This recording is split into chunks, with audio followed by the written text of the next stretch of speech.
the student I'm not representative?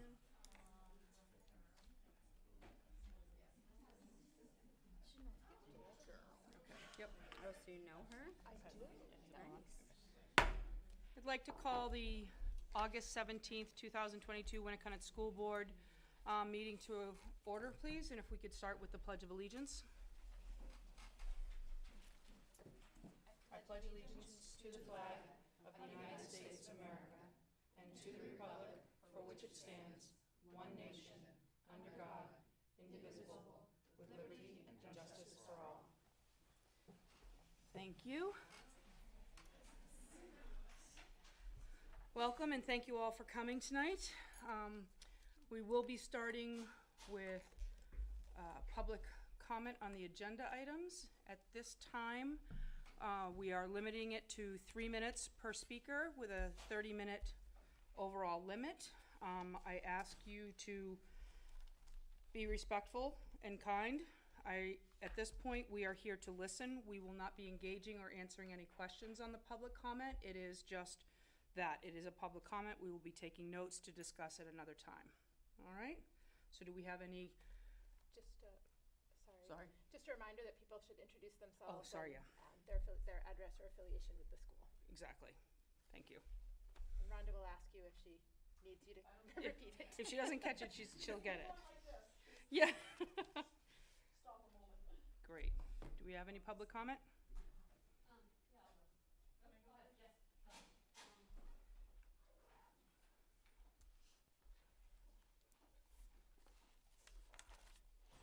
Hi, my name is Kelly Martin. I'm a Hampton resident.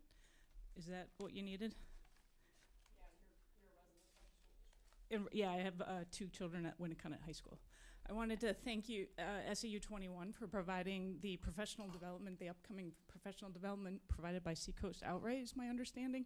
So I wanted to thank you for creating a bigger toolbox for our teachers where they can make inclusive classrooms for all students, and also providing role modeling for our cisgender, straight students who will be entering a global world that really they need to be welcoming and accepting of all people and know how to do that. So thank you. Thank you.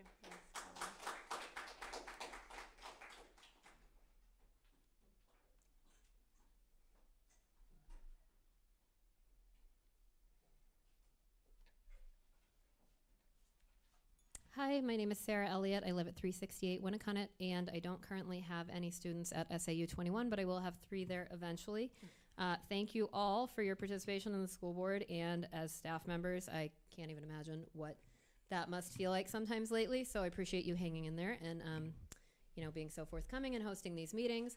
I also am here to speak on the Seacoast Outright upcoming PD training for the teachers, which I think is wonderful, and to my understanding, I've spent some time speaking both today with administration as well as Seacoast Outright. Both organizations were extremely forthcoming and happy to share the finer details of the training. I would encourage anyone who has questions to reach out directly, as they were extremely receptive and prompt in their replies to me. Jessica Goss at Seacoast Outright kind of went over everything for me. And I know that there are some rumors in the community that Seacoast Outright may be a political organization. Here to confirm that they are, in fact, a 501c3. They have no political affiliations or ties, and were they to have any, they would lose that protected status as a nonprofit, so they're very careful about remaining neutral. They support all children, but have an emphasis on LGBTQIA, trans, questioning gender fluid children, and whether or not those children are Democrats or Republican, they are happy to support them. So thank you to Seacoast Outright for existing and to providing this training, none of which has a medical component, I have confirmed, none of which pushes any kind of propaganda. It simply serves to support children who are in crisis. And if it is aimed at a certain group of children, but it benefits all children in that the warning signs are kind of universal and the same, I would really encourage anyone who is curious to reach out directly, because they're an incredible organization. And I even managed to learn a lot in a 30-minute phone call. So I know that teachers are excited also to receive this training and to be better armed to support and help their students. And I also wanted to address just the general sense that this was in some way not transparent or not disclosed, that somehow these details were unattainable and hidden in some cloud of secrecy. I reached out to Meredith today. I spoke with David Hobbs today, and they were happy and willing to answer any questions. And they did confirm that of the right to know requests that they received by a sole party, they offered a conversation and a meeting, and that was declined. So I think we all need to be very aware of people's motivations in our community, their political ties and affiliations, and just be mindful that we are, as parents, being engaged and standing to represent all of our students as parents and as caregivers, and as educators and as residents in the town. And while I certainly welcome an outside opinion, I think we just need to be very mindful of citing our sources and checking motivations. And that is all I have. So thank you. Thank you. 368 Winnacunnet. Any further comment?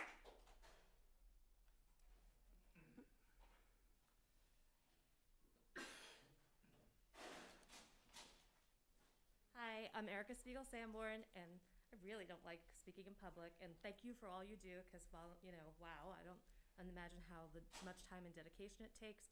I also just wanted to echo what has been said before. Erica, where are you from? I'm Sorry. from Hampton. Oh, okay. Sorry. And- Thanks. Woohoo! I want to echo what's been said before. I'm really appreciative that you guys are mindful and thoughtful to bring this kind of training in. I spoke with my daughter today. I have two kids, one who is in Winnacunnet and one who just graduated.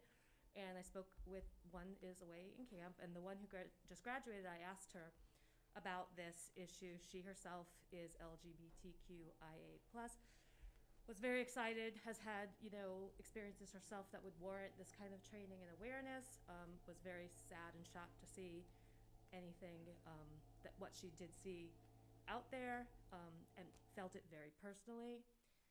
So was glad I was here, and I just wanted to thank you and echo how valuable this kind of training is. I had to ask her about mentioning her and her own orientation, and the fact that as her mom, that I even have to ask that, you know, shows how much we need this training, because there's still a lot of room to grow. So thank you. Thank you.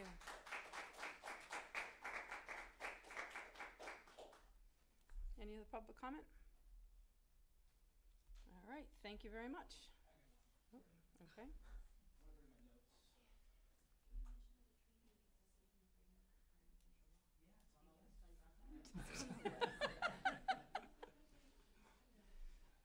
Hi, I'm Dan Ronner Bland. I live at 11 Juniper Lane here in Hampton. I've got one kiddo that's in Winnacunnet right now, Max. A couple things, and I'm nervous speaking in public, so, you know, there you go. Can you hear me? Big breath. You're good. Whew, thanks. Yeah. Okay, the first one is, like, I just want to, throw out an observation that discrimination in any form, regardless of what we're talking about, has zero place in Hampton. And I think we have evidence of that based on the conversation that's been spurred around this thing. In the last 24, 48 hours, the conversation, the people that have engaged in this thing has been incredibly powerful to see that. And I think that we have to be mindful that that is the case. So keeping that in mind, there's a couple things, and some of this might be duplicative to stuff that Sarah just said, but we have to keep in mind. Let's just level set on this thing. Seacoast Outright is a nonprofit organization. They are not a partisan organization in any way. They would lose their status as a nonprofit organization if they were a partisan in any way. So if anybody says that they're a partisan organization, pardon my French, that's BS. I'm not even going to say it because I think probably being recorded by somebody here. Anything that's taught through these trainings is 100% in compliance with current New Hampshire state law. This isn't like any kind of like feelings or notions. This is in accordance with current state law, so we all need to keep that in mind. It's also a requirement for our teachers. Our teachers are required to meet this as a professional development requirement. So, like, it has nothing to do with beliefs or values. Nothing's going to be imparted around indoctrination or trying people to change their views in any way. So let's all take a breath on that one. This training is actually targeted at giving teachers the tools they need to help all children, not just children that are the focus of Seacoast Outright, but all children who are in crisis. So we're giving teachers tools to help all kids that are in crisis. Seems like a valuable thing to equip our teachers with.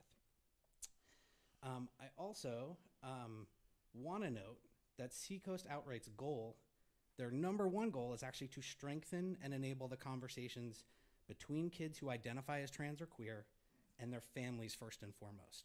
So this is not about going around families or stripping families of any information or knowledge of what their kids are, because let's keep in mind there's a lot of different family dynamics that exist in the community, and our job is to give the teachers the tools so that they can help all of those students. So let's not get so myopic and focused on our personal situation, our relationships with our kids, and realize there's a lot of different families that we're responsible for guiding through this. So that's it. Thank you.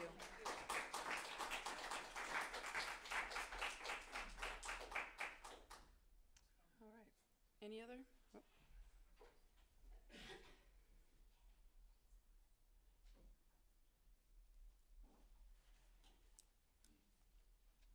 Hi there, I'm Meg O'Connor from 24 Forest Drive. I have a few students here at Winnacunnet. And I'm going to follow what Dan said and say I'm petrified to get up here to speak because, again, I'm not a strong public speaker, but I'll tell you, it would be negligent of me not to get up here and speak for those that might not have a voice or feel like they don't have a voice or don't feel protected. And I'll tell you, you had Connors Climb come in and do a training. So we're not looking at this Seacoast Outright as something that exists in a tunnel. This has a ripple effect in every area of life. And when we see suicide as the second leading death in teens within our state, and then within that bracket, it's higher even for certain other communities or sections of teens, and we don't speak up and we don't start taking a stand to say what is going on, then there's something wrong. And in this case, we have the statistics, we have the research. I just want to say to all of you a huge thank you for your service. I want to thank everybody that works at this high school, and I apologize personally that I have been silent in any way if people have been knocking on your door, because I will tell you the last 24 hours, 48 hours of what I've read on Facebook, the fear-mongering, conspiracy theory, whatever you want to call it, it's there. And then when you directly with a community, because listen, I'm the strongest community member you'll find. I want to be on your team. I'll join forces with you. I'll meet you halfway, because if we don't, the end result is someone will die by suicide, and that will be the teen in front of us who stayed silent because they didn't feel safe, and the adults around them didn't know what they didn't know. And that's why we have these trainings, so that we can remain open, we can weed through it, we choose to bring something in, because there might be a sliver that we learn that, oh, that discomfort in me means I need a lot of learning going on. These children, and they're children, even though they're young adults, they deserve our voice. And I'll tell you, I am so proud of the team of people that I brought or that I was welcome to join. I'm just following their lead also. And that's a strong message to anyone out there. You plan a protest, you plan anything anti before meeting with us, and hey, I agree, you protest, you have that right. That is your absolute right. I will help you plan that for yourself. But you do it in a way that shows our teens. You hold their head underwater and you create a dangerous situation for them. No, I'm sorry, you'll have a team of people that will speak for you. I'm rambling now, but I want to let you know that just like with all of you, I will go head to head and disagree. We have a right to disagree and not, but we still at the end of the day need to support each other. And that safety of our children, Seacoast Outright, is about saving lives. It's about educating all of us. And I still can't figure out, and please, anybody on Facebook or anybody out in that social media world, tell me, what do you mean by a political organization? Because I'll tell you, every time I've asked, I've been called a bully. And there's no bullying intent there. I just want some transparency, some truth. Help me learn, throw me some information. But I can't thank you enough, and again, whether I agree with you or disagree with you, at the end of the day, it is the safety of these children that are in front of us. I'll tell you now, with that suicide rate, these children and these teens are not safe under our wing. And if we all don't take ownership on that, there's something wrong. There's something wrong. Okay, thank you. Thank you.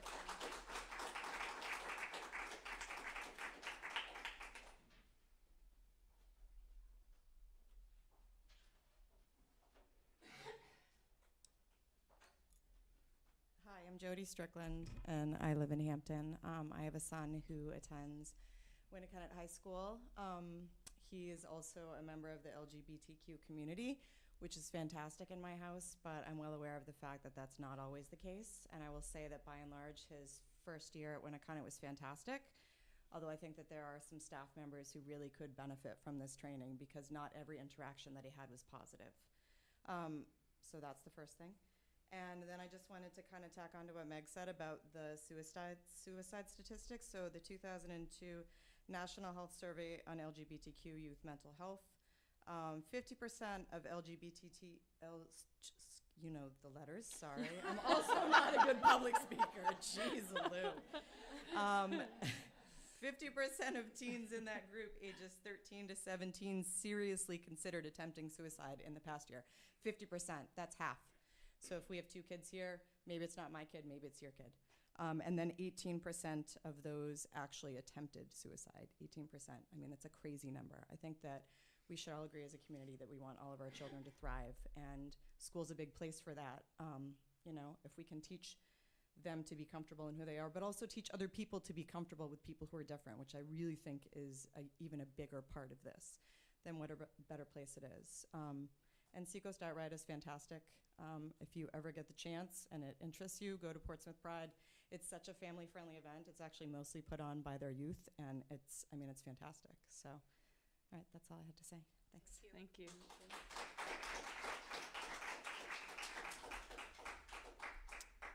Any further comments? Alrighty then, thank you, and we will move on to Winnacunnet Pride. So I don't think we have a student representative Oh, we here don't. this evening. Yeah, okay. Once school starts, I expect full Then we'll- attendance. There we go. I like it. All right, the next one then we have is the minutes of our regular meeting of June 15th. Can I have a motion to approve those, or if there are any corrections that need to be made? I'll make a motion to approve the minutes. I'll second that. Any discussion? All those in favor? Or do you want to stand, or it's up to you? Leslie? Yes. Nicole? Yes. Tamara? Abstain. Okay. So are you doing something different than It was a while ago. So we have 3 yeses, 0 noes, and 1 abstention. Yes. Okay, thank you. Next up, we have the superintendent's report. Okay, so it's been a busy summer. We still have some vacancies left, particularly for educational associates. So if you are interested in coming to work with us here in SAU 21, and particularly at Winnacunnet, please go to our HR page on our website, and you can fill out an application right there, and certainly call us if you have questions. We have been onboarding staff and are in pretty good shape with hiring, which feels great. That is a challenge in many places, and hiring and retaining staff is a challenge right now for lots of schools across this country.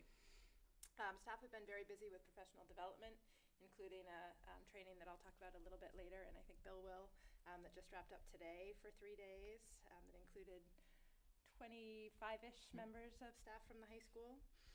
We've been working on, we just had our audit, our fiscal audit, which Dr. Ferrer will fill you in on later. Dr. Hobbs has been busy with the curriculum and professional development works, and Dr. Toomey has just started and has been onboarding some new special education directors, including Amy Tarian, who will start here at the high school next week. And beyond hiring, we had our administrative retreat last week for 2 days, where we focused a lot around supervision and evaluation and our upcoming Portrait of a Learner work. Speaking of which, you as board members received an invitation to attend our full faculty opening day next week, where we will spend some time in a vision process for staff, and you as board members will participate.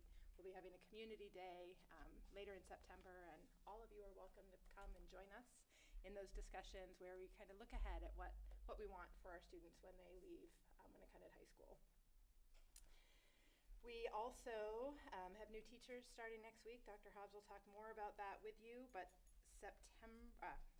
August 30th is our first day of school for our K-8 students, but here for our 9th graders, and then the remaining students will start on August 31st. I also wanted to welcome Dr. Toomey, who is our new Assistant Superintendent for Student Services, who started with us this summer, and we're keeping her very busy in her first few weeks. So I'll wrap it up there. I did note for you several legislative items that have some impact for us in the upcoming year. Parents and guardians are no longer required to provide a notarized form if they're requesting exemptions for immunizations. You are now required to provide explicit written consent as parents for any medical or dental programs that we offer in the school setting. That's not so much an issue at the high school, though certainly if we were doing screening last year for COVID, that was still in place. Student IDs, a couple of folks have mentioned suicide.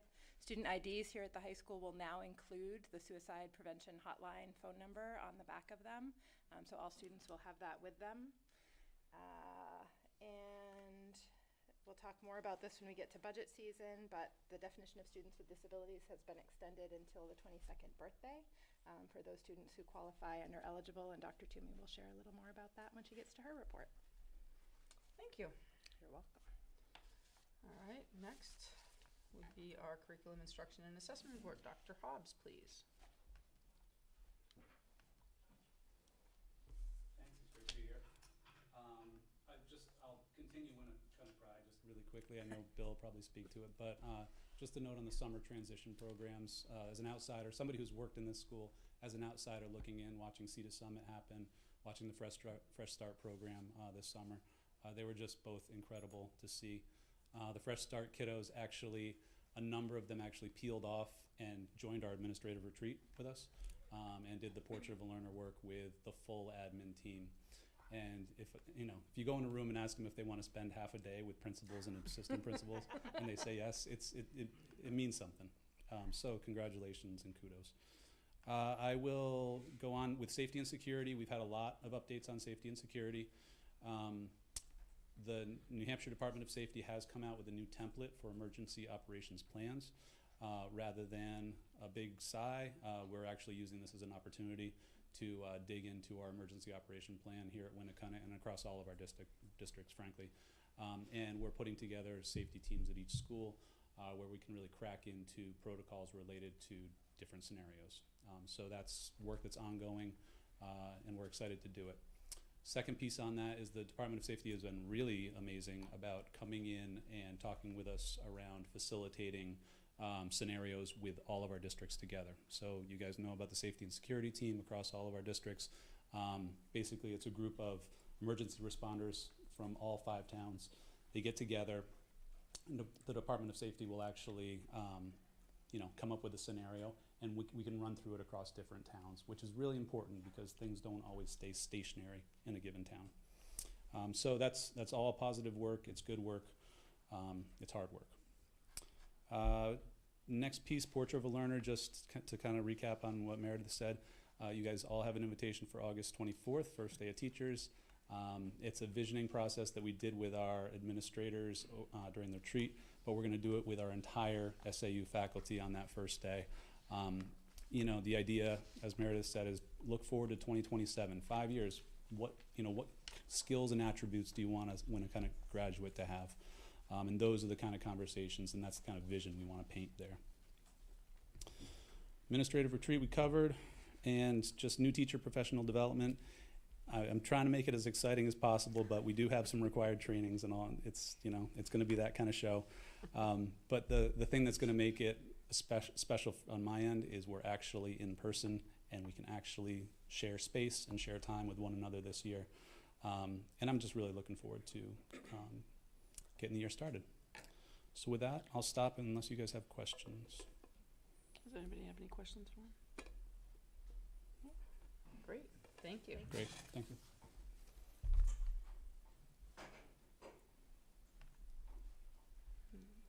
Dr. Toomey, welcome. It's like the Price is Right in here. I know, really. On down. Thank you so much. My name is Mary Toomey, and I retired from my Massachusetts district on June 30th and started here on July 1st. So it was the shortest retirement probably in history. Thank goodness. Yes. It was, I just want to say thank you to members of the board, the community, the staff, the leadership team that I have this privilege of working with here. Everyone has been so welcoming. I've had the opportunity to speak to several parents and try to work with them on some of their issues, and everyone has just been so welcoming and accommodating, and it's my pleasure and privilege to have the opportunity to support all of our students, but particularly those who have some special needs and have just different abilities, and we want to maximize those and their potential and help them to succeed. So it's just been a real pleasure to be here so far, and I just want to thank everybody for making my transition so incredibly easy and welcoming. Just a couple of updates. The superintendent mentioned that the first order of business was really to think about these 2 vacancies that we had for special services directors, one here at the high school and another one in Seabrook. And I set about that task to work with the administrators, with the principals, and with the committees to sort of do a fast and furious search and make sure that we could onboard the best candidates possible, and I believe that we've done that in both cases. So I'm very proud of that, and Amy Terrian will be here. She is a former director with a combined 19 years of experience coming to us from all in one district, and so we're very fortunate to have her come. And I think you'll all be very, very impressed with her, and she's starting on Monday, so we have a whole list for her to hit the ground running so that no one gets the rookie card around here. It's time to go to work. So that's been a pleasure, and we also filled the position at Seabrook, and that director began this past Monday, so we're happy about that too. Another student services update is a professional learning program that we're able to offer through funding through the New Hampshire Department of Education, and the program is titled One Trusted Adult, and it's timely in terms of the information we've been talking about earlier this evening. The premise of this program is to train up staff members, particularly our educational associates, to learn some skills and techniques that they can use to become that one trusted adult for a student who may benefit from having that person that they can go to and speak to about anything. And Winnacunnet High School was the first one. Principal McGowan was the first one in line to sign up for the program, and we're very hopeful. I saw a couple of more letters come through today from other principals across our districts, and we're hopeful that all of our districts will participate and that our EAs will have the opportunity to benefit from this training, and our students will benefit from having this.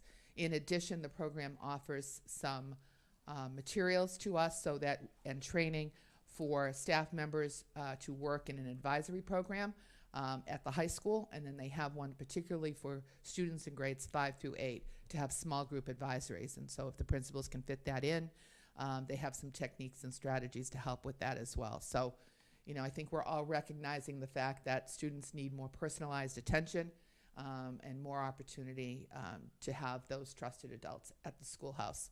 And it's just very important. So I wanted to share that with you. And then the superintendent mentioned House bill that was passed in June. The governor signed it June 17th. And what it did basically was shift the definition of a child with a disability through age 21, meaning that it's going to take them to their 22nd birthday. There's a little bit of legal maneuvering going on about this. They changed this part of the law, they didn't change another part, but most people agree that what it means is that we provide services for students who need that type of service until they're age 22. It happens in many other states, and so it's happening now here in New Hampshire, and we're working on the funding stream. New Hampshire has advised us of the potential of some reimbursement to carry us through for this first year, and we're hoping that that comes through. So we'll keep you updated on anything else that has to do with that. Any questions? Thank you. Any questions from anyone? Well, good. Thank you Thank you so very much. much. Thank you. And thank you for your short retirement. Next would be our principal's report. Phil? Good evening. It's been a busy, exciting summer. It goes by very quickly, but we had a great summer programs. Again, we had a summer school, and this year, like the last 2 years, everybody was in person, no mask, so it was great to see everybody. But we had 62 students come to the summer school program to recover credit. We had also offered some pre-preparation for trigonometry and geometry, so those were well attended. And we continued our boat building class, but this year, instead of building a boat, we built a teardrop travel trailer. The students had a great time doing that. Cedar Summit, this is the 11th year we've had. This started as a grant-funded program 11 years ago, and it's expanded to all the sending schools. It's included in the budget. The students visited, Cedar Summit. So they started at the beach, the Blue Ocean Society, ventured out to Fort Foster, and then actually traveled up to the top of Mount Washington on the Cog Railway. So they had a great summer. The extended year program for special services was a tremendous success. I even had a chance to have ice cream with them up at Logan's. Actually, I treated them to the ice cream. And then, Fresh Start, again, it's a volunteer program, but we had about 85% of the incoming freshmen attend 3 days here. So again, everybody had fun. I think if you walk down the hallways, you can see some of the things that they did. And NEASC update is a little bit later in the agenda, so I can come back to that.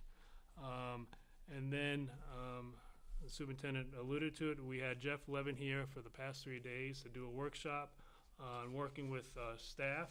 We had about 25 staff members. We had some members from Seabrook, and we also had some EAs attend. How we can build those connections and relationships with students. Again, the last 2 years, we've seen a lot of trauma. The mental health, it existed before the pandemic, but the pandemic has highlighted what we need to do here as a high school to support all our students. Former Chief Justice John Broderick spoke to us this morning. He discussed the suicide rate. So what can we do together? So we'll continue working with Mr. Levin. I'll be putting a plan together with the superintendent, how we can work together. Again, it's just not going to be the staff here at the school. We need to build a community partnership with the parents, with the students, with the teachers to support all our students in these times as we move forward. So that's in the planning process, and we'll continue that work throughout this year. Fall sports began, football began last Friday. Everything started on Monday, so we're gearing up for fall sports. There's some scrimmages tomorrow with the soccer team that I know of. Staffing, we are almost completely staffed. We are still looking for some EA positions. And the one position we have filled that we haven't brought forward, we do have a long-term sub for the phys ed department, but we do have a candidate for that, so we are in pretty good shape. And donations is coming up a little bit further. Great, thank you. I'm thinking it's Matt, since we haven't heard from him. I can't get my computer to go down, so there we go. Thank you. Thank you, Matt. For this month, typically we include an expenditure and a revenue report. However, seeing as how we're only just over a month into the fiscal year and have little in the way of expenditures or revenue, we have not included either of those reports, as it would be fairly meaningless. We're also finishing up the rollover of fiscal years from prior year 21-22 to this current fiscal year of 22-23. That being said, I do want to update you on a pretty exciting funding opportunity. This is through the state of New Hampshire.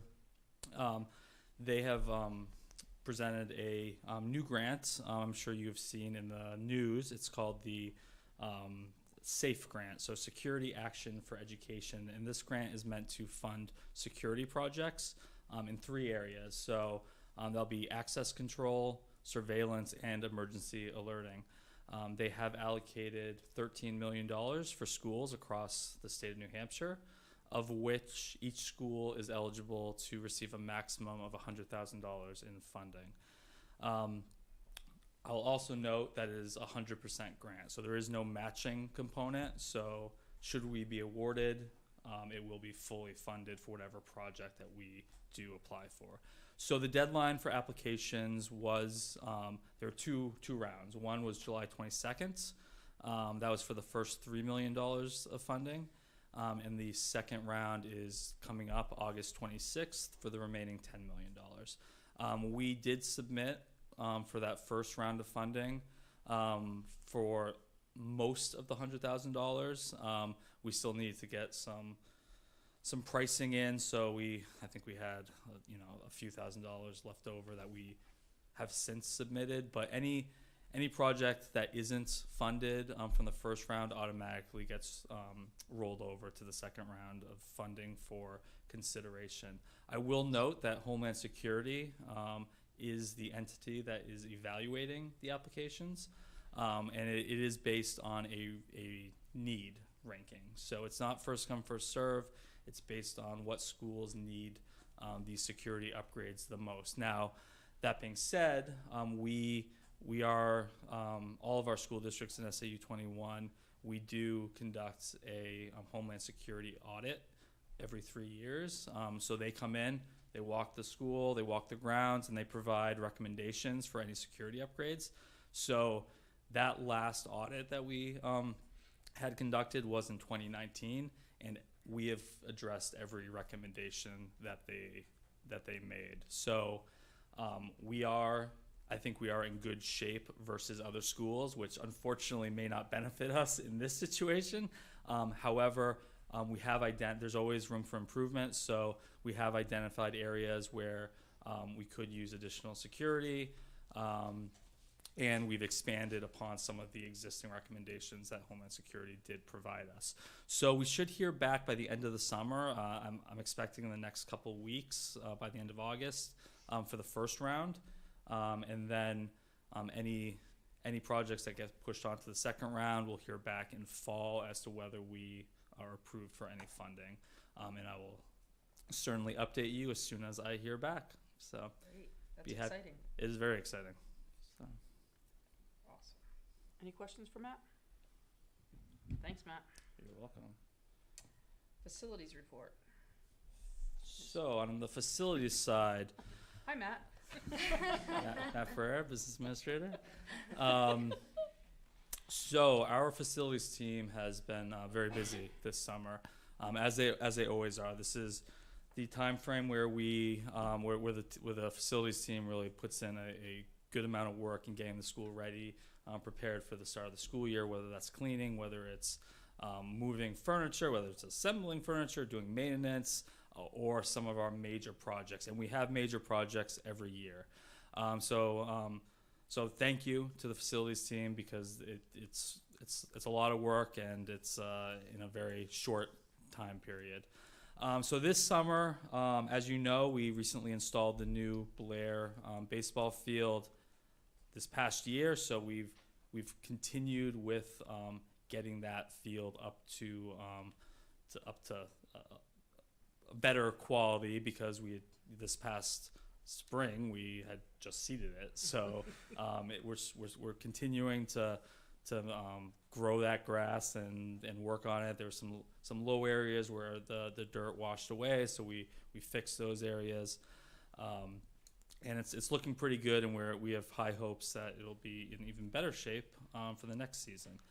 Additionally, we've had a number of HVAC projects that included some ionization in our HVAC system. We did full air duct cleaning of the entire school. So as you know, we do air duct cleaning as part of our HVAC replacement cycle on our 20-year replacement plan. However, 20-year replacement plan, those areas only get cleaned when it gets replaced. So as you can imagine, we really could use the air duct cleaning for the entire system. So this was a great opportunity for us to use some ESSER funds to be able to complete that project. ESSER funds are from the federal stimulus package that Winnacunnet received, a couple $1 million that we've been reporting back on for a number of projects, whether it's air quality, whether it's mental health. Across the board, we have a full plan that I'd encourage you all to check out on our website. Additionally, we are installing a new HVAC system on the Tech Ed building. Now, I will note we have had some significant supply chain issues, so we are waiting on some of those components to arrive, which we are expecting in October. So we were hoping to have that project completed this summer. However, it looks like it's going to be the fall, winter timeframe where that project is finished. Similarly, we had the greenhouse project that is being delayed due to supply chain issues. Auditorium lighting, we expect the parts in the winter timeframe.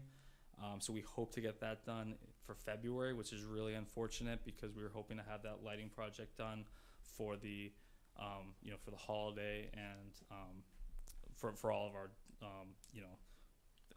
band and drama events.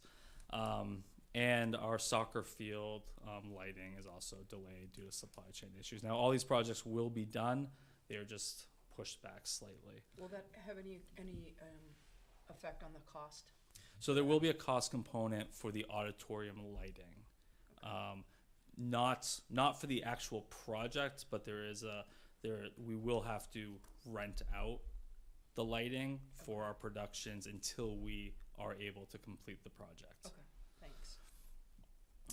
We are doing our annual seal coating for our section. We do a section of our parking lots, so the asphalt parking lot as well as some sidewalks. And we have done our carpet cleaning, our annual carpet cleaning. So there's, sorry to go through all these projects, but this is what the facilities team is staying busy with. In addition, we installed a new roof on the technology building. Not to miss that one, but yeah, we've had a ton of projects, a few that are delayed, but again, a big thanks to the facilities team. They've been just fantastic throughout this whole process. So. Great. Any questions for Matt? No. Thanks so much. Appreciate it. On to reopening plan, continuing business. Reopening plan? So sadly, we still have to talk about a reopening plan. The good news is that, well, first we have to talk about it because it's still required under ESSER. In order to receive ESSER funds, we have to have a reopening plan in place, and it has to be updated at least every 6 months. Our last update was in February or March, where we made changes following state changes that went into effect in January. So there are no real changes since then. School will continue to operate in person without masks, and we asked people to continue to stay home if they're sick, to seek COVID testing if they're displaying any of those symptoms of COVID-19. Beyond that, I think as a society we've learned quite a bit about how to handle this, and I don't expect it to interrupt our regular programming, so to speak, as we move forward, but DHHS ultimately has the authority if a situation does arise where it is a significant level of COVID in our community where they could ask us to implement certain restrictions such as masks. Since that didn't happen last year in any schools in New Hampshire, I think it's unlikely, but I just put that out there as a caveat. The one piece that has not been pinned down as of yet is surveillance screening. We are still working on that. We believe we'll be able to offer it in some fashion, though the CDC has recently removed that as a recommended practice. So we're working through the logistics of that right now, but we'll have updates for parents as we come back to school. But our plan will be posted and on the website if approved by the board tonight. All right. So, we don't want to do that, are we? I would love a motion, but I'm happy to answer any questions too. Any questions? I'm just looking quickly at so it's 5 days isolation with a negative test to come back, or?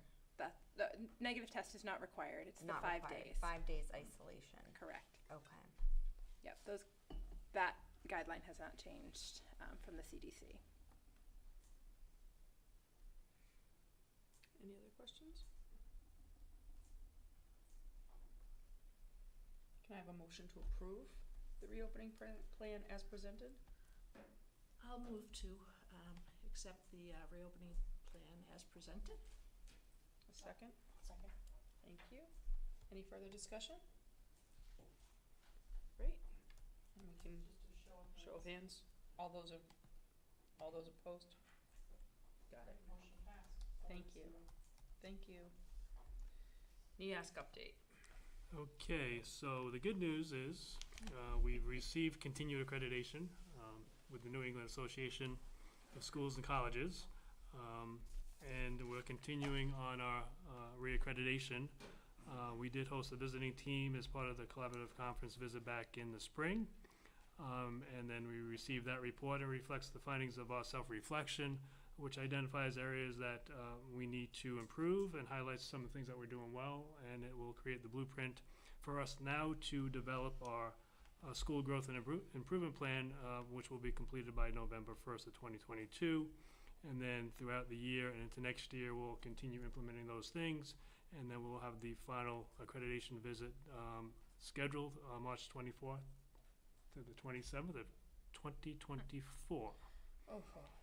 So I can answer any questions. I also, Lauren Marston is also here, who is one of the chairpersons of that team. So if there's any questions, we can entertain those.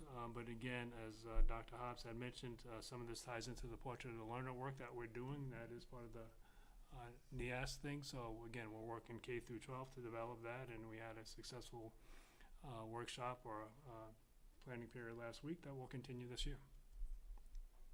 Great. Anybody have any questions? No? All right. Thank you, Bill. Thank you, Lauren.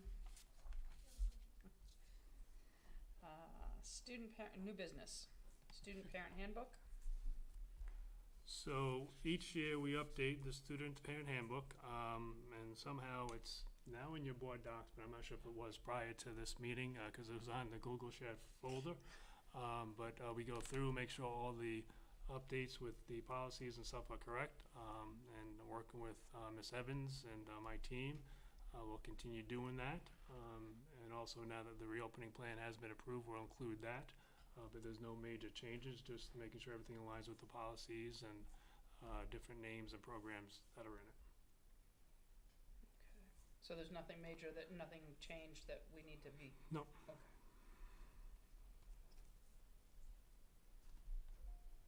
Anybody have any questions on the handbook?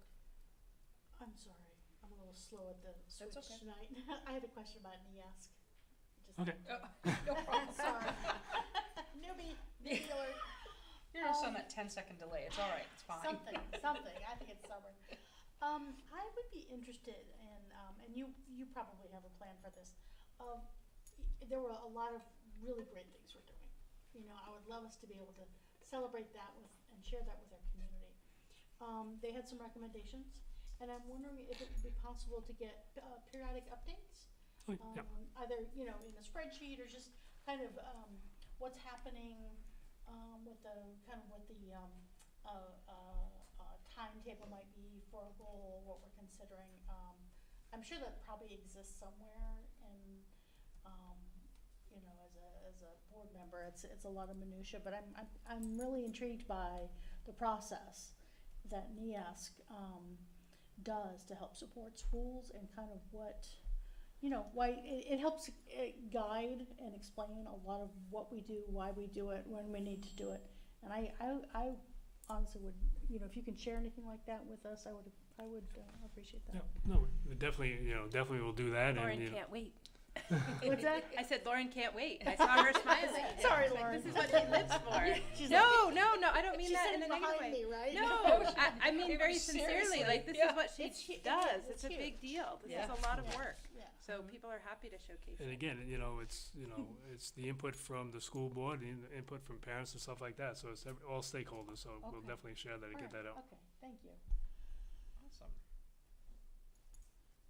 All right. Can I get a motion to approve the student parent handbook? And can I please ask parents to read it? Like, just read it. And there is a signature page that we do collect. Yes. Because there's nothing worse than saying, "Oh my God, this," and then you really read it in the handbook and it goes, "Oh yeah, right there in black and white." So, all right. Can I get a motion to approve it? All right, so since I interrupted, I will, I will move to approve the Winnacunnet High School Student Parent Handbook for 2022-2023. Thank you. And a second? Second. Any further discussion? All those in favor? Thank you. Unanimous, motion passed. Thank you very much. Accessibility Study Committee.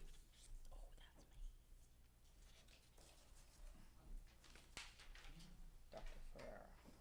That's right. I'm back.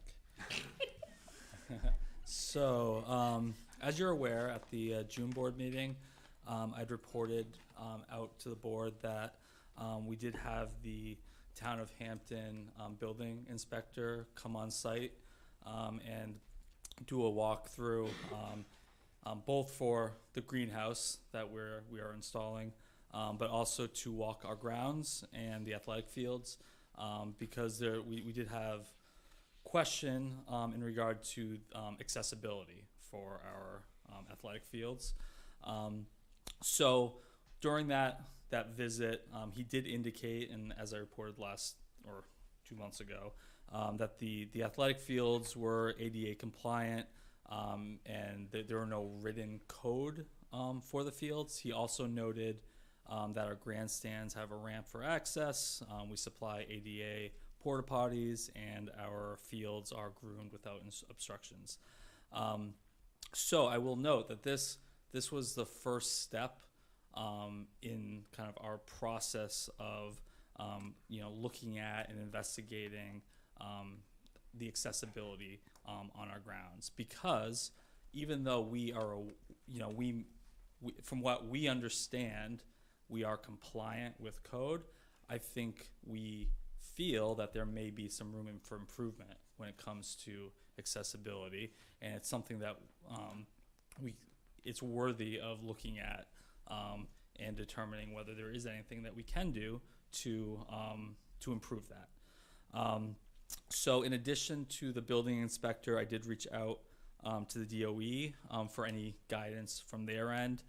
They do not have any formal guidelines, but they did direct me to some school-specific architects who are familiar with school ADA and accessibility design. Obviously, that's, if we were to contract with an architect, there would be a cost component to that. With that in mind, we wanted to come forth to the board and, bring forth the idea of an accessibility study committee, for your consideration. So, what the board can do is form this committee, and then they can, come together, look at any potential steps, whether there is anything that needs to be done, and then if there is, to bring any recommendations back to the board. So it is just a topic of conversation for you to consider either at this board meeting or at a future board meeting. So. All right. Go ahead, Tamara. Thank you. I even wrote notes. Thank you, Matt. And as you recall, this idea came out, we were discussing some funds that we had left over at the end of the year last year. And it was spring sports season, and it was brought to my attention that separate from the grandstand, the football field, we have a lot of fields out back, and folks were just, in full disclosure, I advocate for people with disabilities. Sure. And so they come to me and they say, "Dan, can we do something about being able to walk to the fields a little bit easier?" And that was really kind of all I was thinking about at the time. And so over the summer, I met with a couple different groups, mostly just informally, everything from parents to like women's groups to retirees to parents of athletes to athletes themselves. And I did come up with a couple of themes and people were always supportive of the idea. So I really appreciate the context of a study committee. And I think it's important to go through a study before you even get to a steering committee, because it's, right now there are 24 accessible trails in New Hampshire. A lot of parks have them. The Audubon Society is partnering with the Department of Developmental Disabilities and putting together a trail. And honestly, I wasn't even thinking of anything quite that deep. I would love to sort of start this project as the study committee as ways to create something that isn't going to cost the taxpayers money. I know that sounds novel, but I mean, really, I think there was a lot of goodwill in the conversations I had about just maybe extending a pathway like down past the football field around the softball field, so that folks who use walkers or are, you know, a little bit slower or have strollers don't have to navigate the grass, right? Just a little bit in asphalt strip. And that seemed to kind of be what people were interested in, not necessarily a great big ta-da that's going to cost $100,000. Interestingly, I heard more from the parents of female athletes, and I don't know if it's because of where their fields are, like the soccer, the field hockey, the like I said, the softball, where they kind of are out there. But anyway, that's the sort of thing that I would love for a study committee to kind of get a vibe for.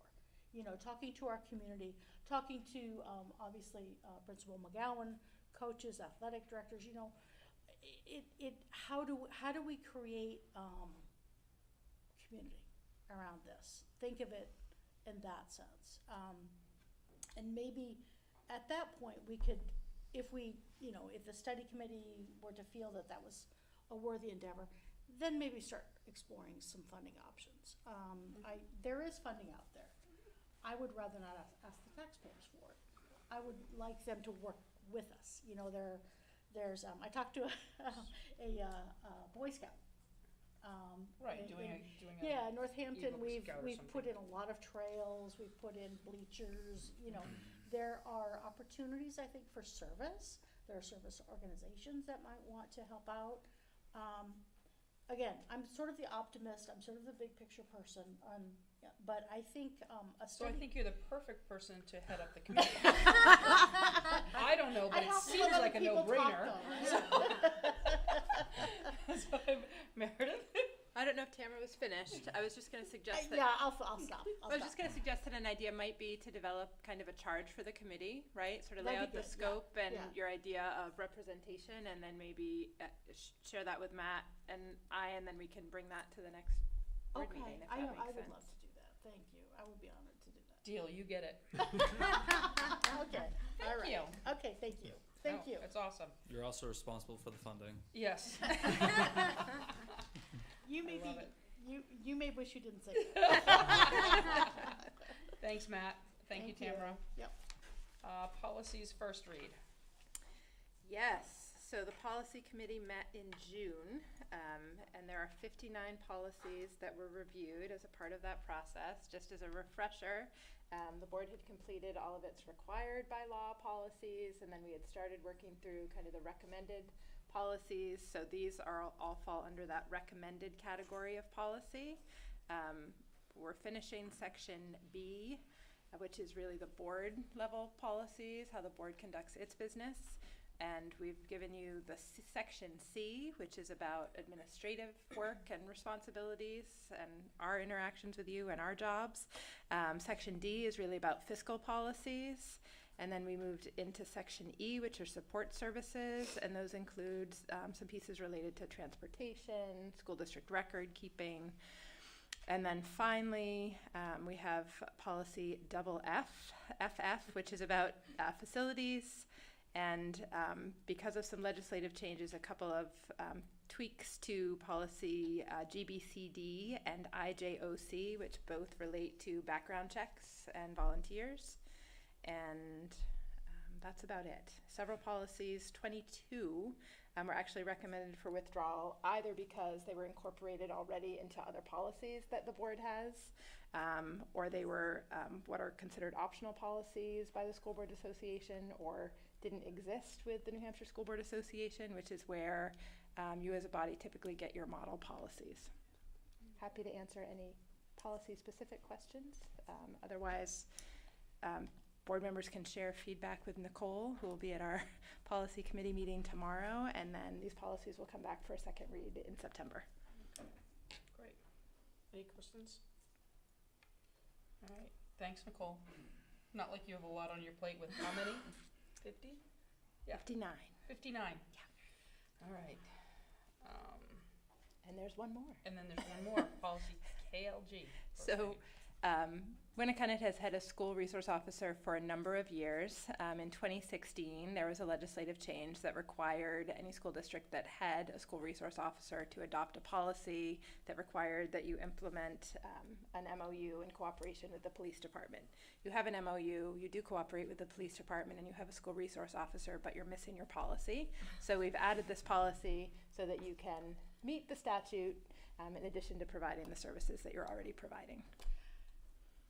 Do you want to vote on this one, or is this got to be a first read on this? This would be first read. Okay. I think it's fine. All right, thank you.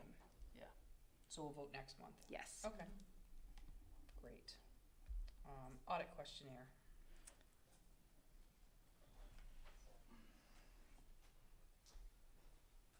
So, as Meredith had mentioned earlier, we are in the midst of the annual audit. So we utilize a third party, Plodzik and Sanderson, who comes in and conducts an audit.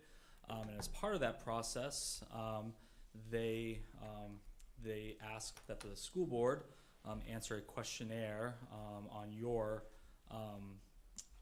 knowledge and or any concerns that you may have about any financial procedures or controls.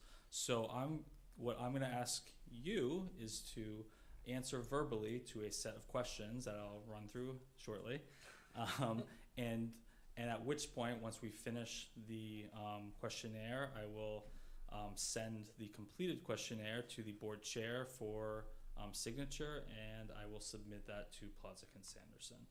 So with no further ado, the first question is, do you have any knowledge or suspicions of fraud affecting your entity? No. No. Have you received any communications from employees, former employees, regulators, or others alleging fraud? No.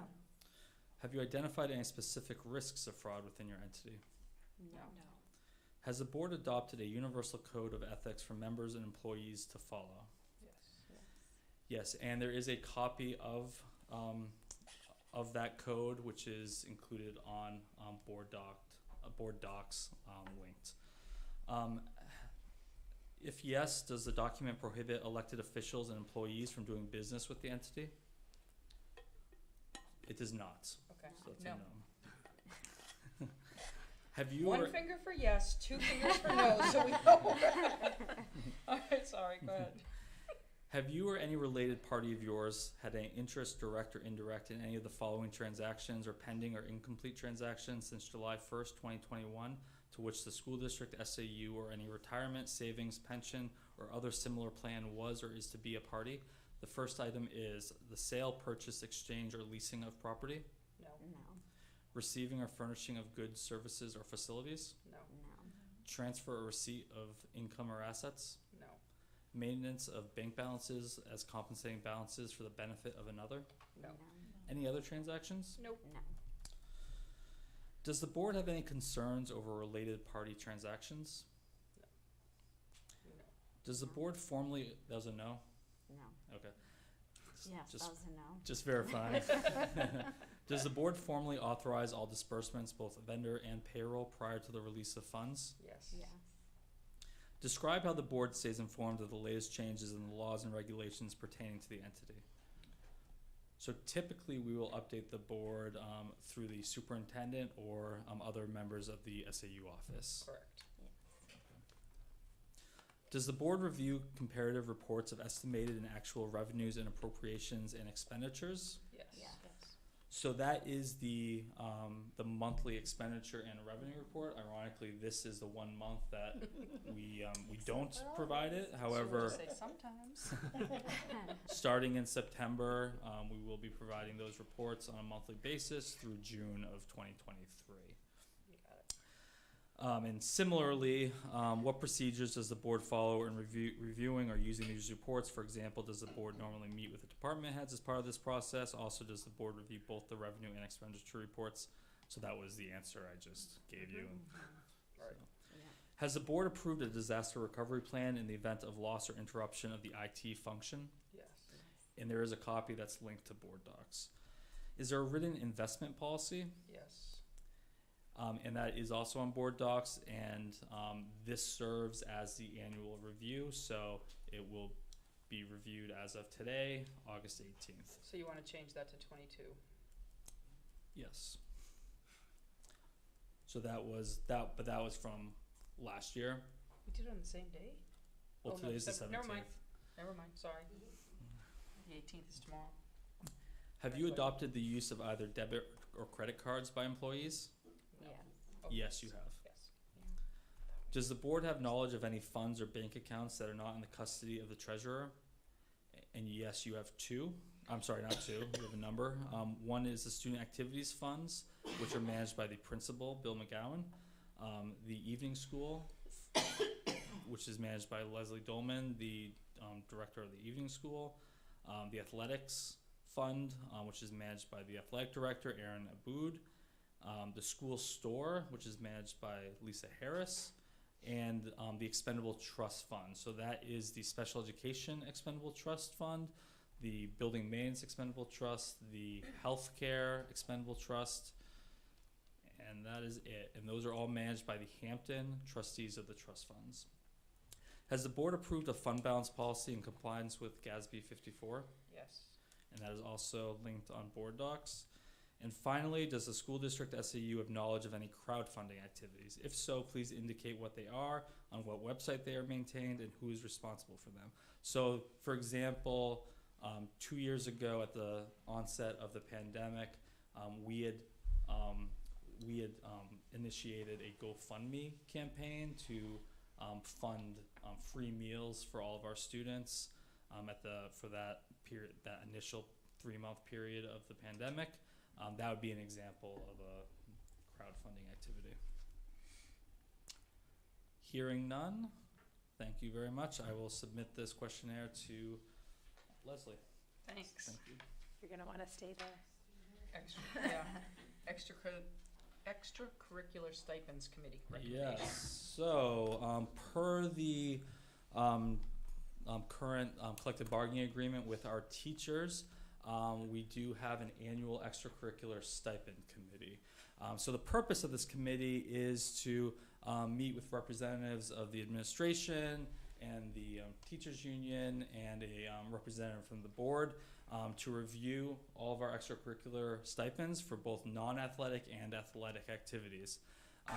And what we do is look at whether all those activities are being held, whether we should adjust the amounts, add any activities, or remove any. So that committee consisted of Leslie LaFawn, the board chair, Andrew Wallace, the vice president of C, Andy Gushy, the president of C, Bill McGowan, the principal, Aaron Aboud, the athletic director, and myself. So the committee does have some recommendations. So what our athletic director, Aaron Aboud, did in preparation for this meeting was create an analysis of all of our sports. He took an estimated number of hours. He looked at participation, and then he essentially determined the pay per hour for coaches. And now there were a couple that were slightly, well, not slightly, there were a few that were not in line with the average. The vast majority were in line with what we should be paying. However, we had bass fishing, winter spirit, an assistant winter spirit, and wrestling that were all well below the other activities. So we are looking to adjust those sports so for the boys JV, for the bass fishing, it's $1,000. Winter spirit is $4,488.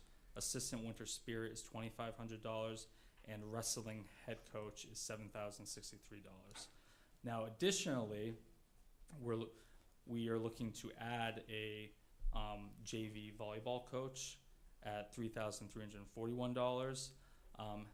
And then on the non-athletic side, we're looking to add 3 new groups. So what we do is when there is a new activity, our process is that we have to prove it out. So they pilot it at no pay and then determine that, hey, there's participation, there's students that are actively engaged, and this is a sustainable activity, and then we bring it forth for funding. So those 3 clubs are the Sustainability Club, the Girl Up Club, and the Positive Pathways Club.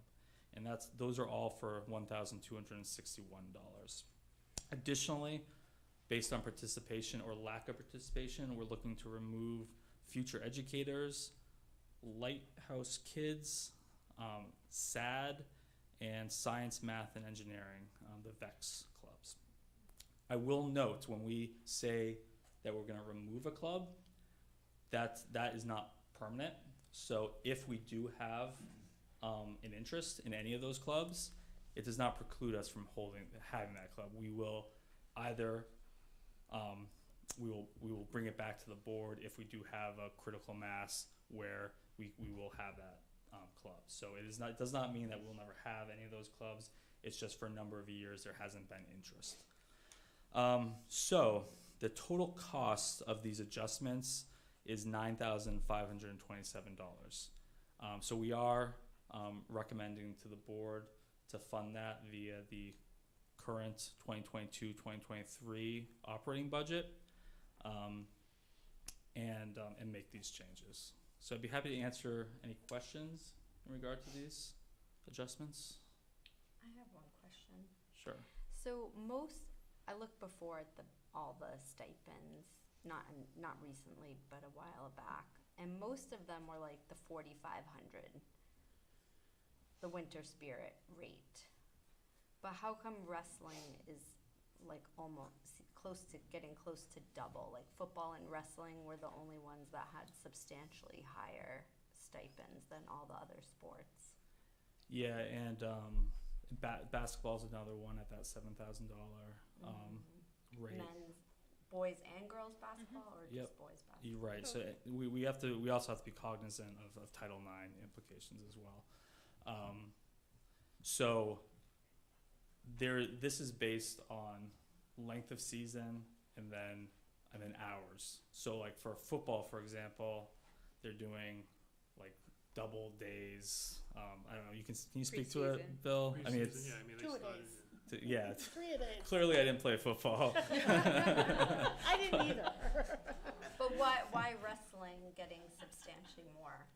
Again, it's the amount of time spent. So it's based on time. So that's what the analysis was that Aaron put together. Was he calculated out the amount of time by sport, and then went by a per. But aren't most of the seasons all just each trimester is a season? So No. I don't understand how it's. No, I don't think so. I think the seasons run differently. Yeah, some are longer, and the other thing with wrestling too, at a wrestling meet, those go on for the whole day. So, I mean, they may start at 8 o'clock in the morning and not finish till 8, 9 o'clock at night. So it's the length of time for those meets that the coach is there too. So that builds into the hours. So there is a rationale, and I do understand, because like you look at a season, it's like, well, why is this sport more than the other? It's purely the amount of time that's allocated. So. Any other questions? Could I have a motion to accept the recommendations? Thank you, Matt. I'll make a motion to accept the extracurricular stipend committee recommendations. Second? Great, thank you. Any more discussion? All those in favor? I have that as unanimous, motion passed 4-0. Okay, thank you. Our next one is we got a correspondence from the town.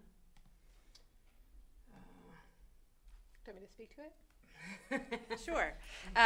The Board of Selectmen sent a letter to the board just notifying them that they'd been approached by citizens with a request to consider naming the high school auditorium in honor of Rennie Cushing, who passed away earlier this year. And so the Board of Selectmen was simply conveying to the board that they unanimously support that idea. As it happens in your policy readings tonight, you have a policy regarding naming of facilities. Since that's a first read, I would suggest you finish adopting your policy and then revisit that suggestion, but it outlines steps and to go through as a board before you name a facility after any member of the community or. Do we have anything on, do we have a policy now on that? That's a good Is question. there one in place? I don't think so. No? Okay. I don't think. I don't either. That was my recollection, is that this was a new policy. This is a new policy. Yeah, also in this first read, I'm looking at the policy right now, it's just blank, like the person shall have been deceased a minimum of blank years. Correct. So does that mean each district's gonna come up with their own number of years? Yes, I think that was the idea, to get that feedback, and then the policy committee can discuss at their meeting tomorrow.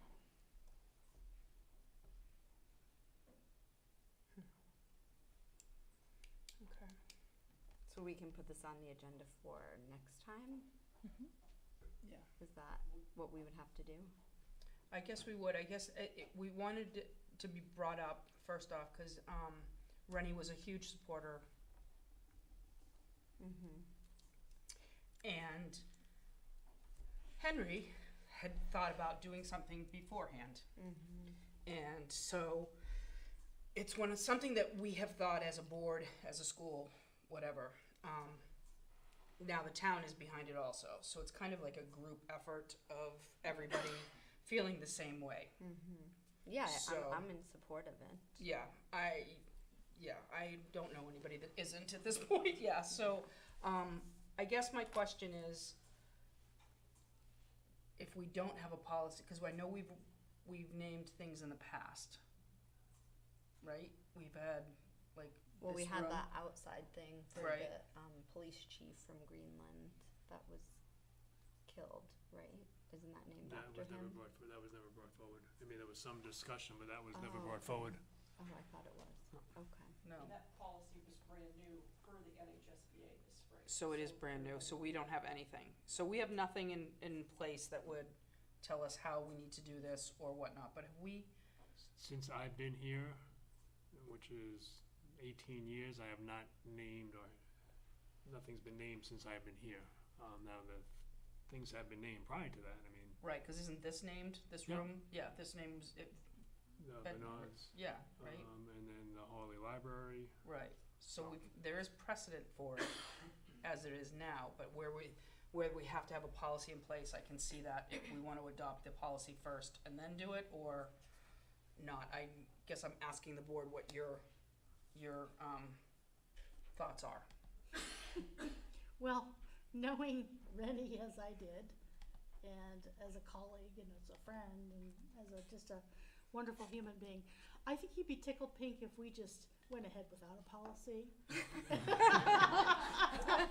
In the Rennie way. That's kind of what You my know thought what? was, but I'm You know, listening. I'd kind of like to do this as a thank you, but, you know, I'm from Northampton. So, Yeah.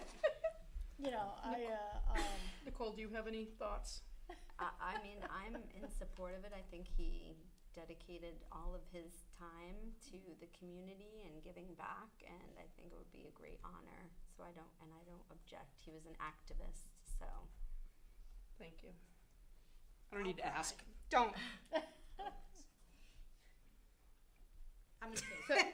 So if this is something you want to move forward, you would just ask for a motion, and if you would prefer to hold it to the next meeting. I will say it's not listed specifically in your agenda as naming a facility, so you may want to bring it back and take the formal motion at your next meeting. Okay. And you could do that at the beginning of the meeting Let's before do you that, adopt because the that way, policy. yes. We're gonna do that, because we'll have people here. Yeah. Okay. All right, thank you. So wait, what do we decide? I'm So, sorry, I didn't hear. I'm sorry. I'm So sorry. I think what we'll do is we'll bring it back, we're all in agreement.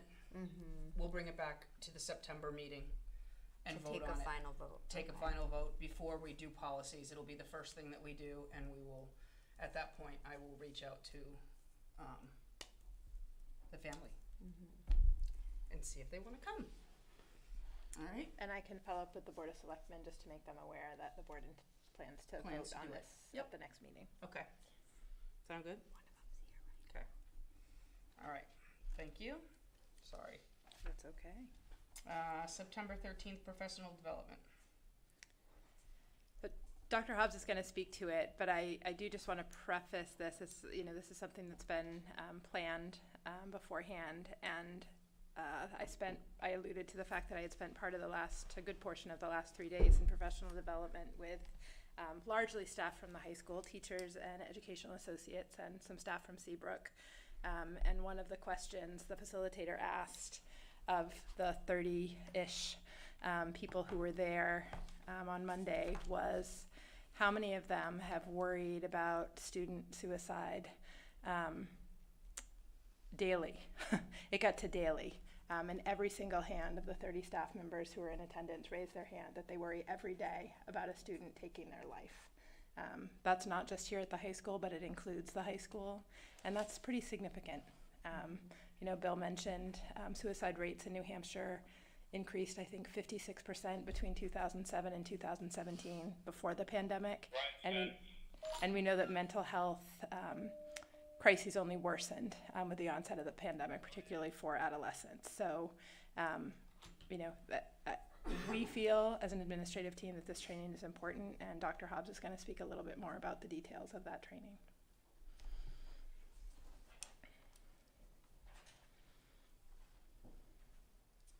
Thanks. Sure. I can speak to, obviously there's been a lot going around on social media and public comment with respect to the training. So I think what I'll do is start with some kind of philosophy stuff and then go into exactly what the training is comprised of. And then we can discuss, answer questions, whatever we need to. So first of all, it's just important to say, and I think it was said in public comment really, that in New Hampshire there are designated protected classes, right? We have age, sex, gender identity, sexual orientation, race, color, marital status, familial status, disability, religion, or national origin. Those are protected under state and federal law. They're also protected under our policy here at Winnacunnet. Plus, it's something I think that we strive to do, right, is provide an environment that welcomes, values, understands, and frankly sees all students and all members of our student body. So that's where this is coming from. And I think it's a charge that we all share as public educators. So with respect to some of the concerns that were brought up, I can kind of go through piece by piece just to make sure that we're all on the same page in terms of what's actually occurring. So there was some concern about this impacting actual health curriculum, this training impacting curriculum. There's no curricular component to this training. What this is it's basically Seacoast Outright's helping us frame a discussion around the acceptance and inclusion of all students at SAU 21. I'll give you an example. If you got a class of kids and you have a student that maybe, or students that maybe require a different pronoun, for example, there's been needs expressed from our teachers. Okay, how do I do that? How do I provide gender inclusive language within my class? And I think we have an obligation to talk them through scenarios like that in order to create that welcoming environment. So that's the kind of stuff we're talking about, right? With respect to audience, there was some concern that this training somehow involves students. That's not the case. September 13th is going to be only with staff. Furthermore, it's going to be facilitated by peers. We're going to have a kind of a presentation and break out and actually have classroom conversations where teachers can talk to teachers about their own experiences, their own practices, their own fears, and have hopefully a safe environment to have those discussions on the 13th. Furthermore, I think it's important just to note that the afternoon is pegged for teachers to come back and meet by department and or grade level. I think there's a developmental component here, right? The needs at a third grade classroom are going to be vastly different than the needs at a high school classroom. So we want to make sure that we have kind of baked in that developmental spectrum with this training. There has been some concern about the political advocacy. I think that was brought up earlier. Obviously, I think we should be clear on that. This training is focused on identity. We're leveraging the Seacoast outright as experts in understanding and affirming identity. They're not talking politics, or there's no political agenda to this training. Furthermore, there's no attempt to quote unquote encourage sexual behaviors. This is a conversation that's just framed around tolerance and inclusion of protected classes in our schools. It's not implicit of anything else. Lastly, with respect to SAU goals, there was a concern about how this fits into our larger work. Obviously, we've given a lot of training around a lot of different protected classes, whether it be race, whether it be special education, whether it be Title IX and gender. This is part of a large spectrum of supporting all of our students and all of our needs in our school. We do have SAU-wide goals that are in line with that, DEIJ goals, diversity, equity, inclusion, and justice. So it shouldn't be a surprise that this is coming up, but I think the more we can just engage transparently in this process, this dialogue, the more the better. Because if it helps, like we said, if it helps that one kid, it's worth it. So I'll stop there. Discussion or answer questions or whatever. Questions for anybody? No? I have one. I'm very interested in the developmental follow-up that might be available.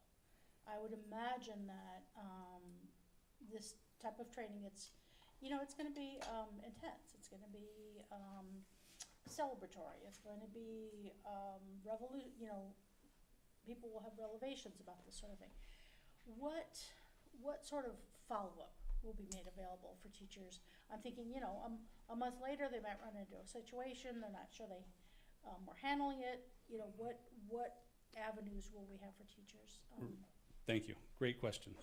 Sure. So we have, obviously we have the SAU-wide kind of equity group that plans these kind of trainings and larger professional development activities.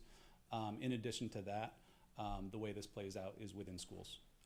That's when it goes to team meetings, department meetings, that kind of thing. So that there can be an evolved conversation over time. Okay. And that's really where this frankly came from. We did an equity audit 2 years ago through the Great Schools Partnership. And that was kind of that grassroots piece where teachers were having those conversations and reflecting some of the needs that they had in their classroom. So to answer your question, I think that cycle of asking, what do we need?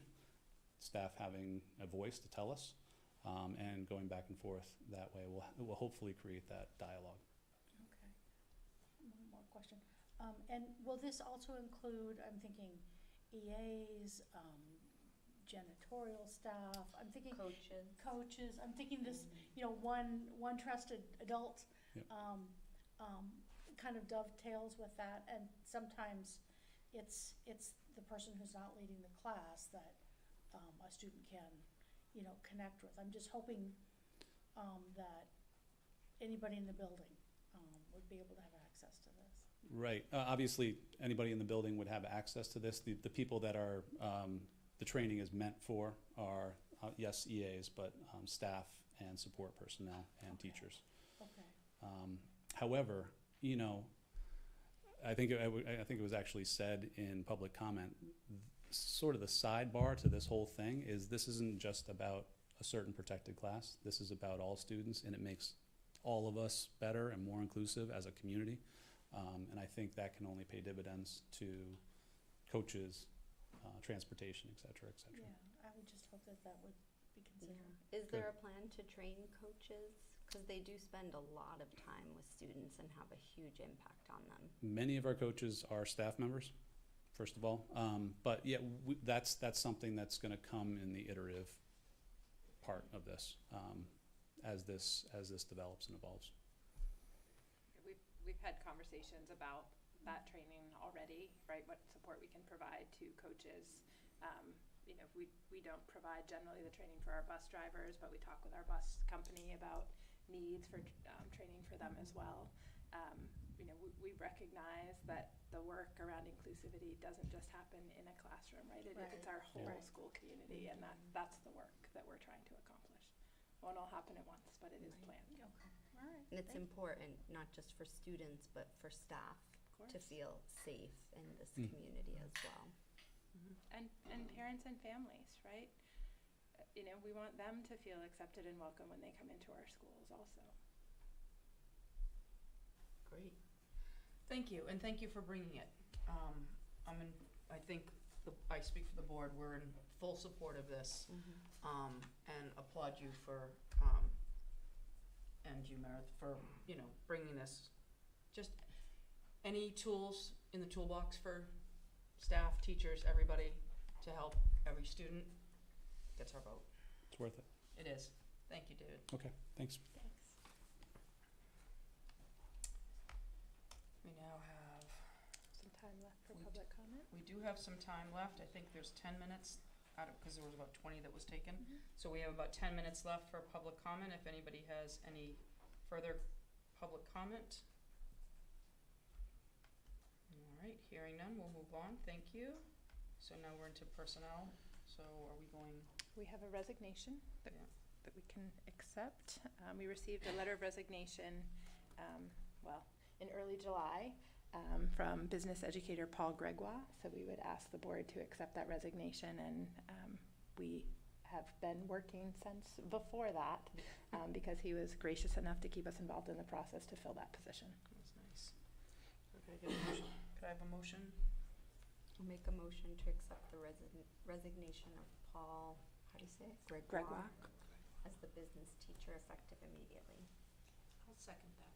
Thank you. Any discussion? All those in favor? I see 4 hands. Motion passed unanimous. Thank you. Next, we have a ratification of nominations. So we will need a non-public for the remaining items. All right, so could I get a motion to go into non-public under? Before you do that, do you just want to announce upcoming meeting? Oh, sorry. Upcoming meetings. Where are we? So we have the Joint Board Policy Committee meeting tomorrow, Thursday, August 18th, beginning at 4 p.m. here at Winnacunnet. And then the next Winnacunnet School Board meeting is Wednesday, September 21st at 6:30. All right. Is the meeting tomorrow night going to be changed from the location? It's in the principal's conference room? This room is available if need be. Yep. I would think it would be better location. All right. Okay, so we need a motion. What are we doing? 91-A-1-3? Sorry, Here. I can't see the I letters. can do it. You can do it. Motion for a roll call to enter non-public session under RSA 91-A:3 to ABC at 8:06 p.m. Second? Great. All those in favor? Thank you. Oh, that is to be a roll Roll call. call. Leslie LaBonte, Yes. Nicole Seco, Yes. Tamara Lay, Yes. Tricia O'Keefe. Yes.